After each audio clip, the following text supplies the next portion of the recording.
అక్కడ జరుగుతున్న సంఘటన మనకు తెలుసు.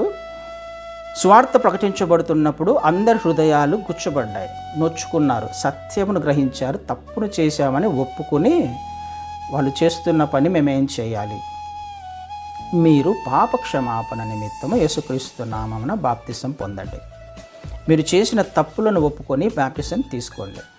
అప్పుడు ఒక విషయం జరుగుతుంది, పరిశుద్ధాత్మ అనే వరాన్ని మనం పొందుకుంటాం.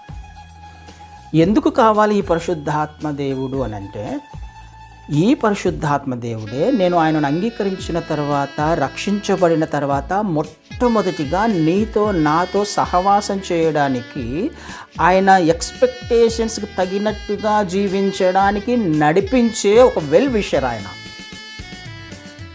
కదండి. ఎందుకు నేను ప్రశ్నించుకోవాలి ఈ విషయాన్ని అని అంటే, నేను ఒకవేళ ఈ సంవత్సరము లేకపోతే ఇన్ని సంవత్సరాలు దేవుని చిత్తంలో నడవలేకపోతున్నాను, ఎక్స్పెక్టేషన్స్కి తగినట్టుగా జీవించలేకపోతున్నాను, ఆయన మార్గాలని కానీ లేకపోతే నా ఆలోచన నా జ్ఞానం కూడా పనిచేస్తుంది,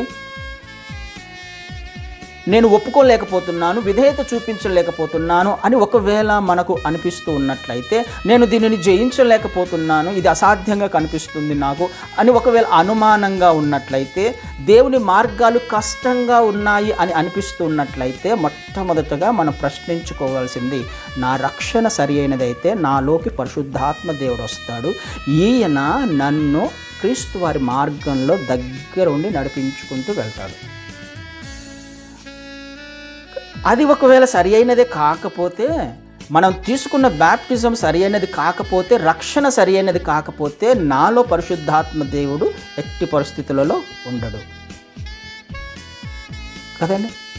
అది ఎలిజిబిలిటీ, మినిమం క్వాలిఫికేషన్. అది నాకు నిజమైన రక్షణ ఆనందం, నిజమైన పశ్చాత్తాపము నీలో నాలో మనలో ఉంటే, మారు మనసు నిజమైనదే అయితే, సొంత రక్షకుడిగా నేను ఆయనను అంగీకరించి ఉంటే, మొట్టమొదటగా నా జీవితంలో జరిగే ఒక అద్భుతమైన మార్పు, పరిశుద్ధాత్మ దేవుడిని నువ్వు నేను పొందుకుంటాము.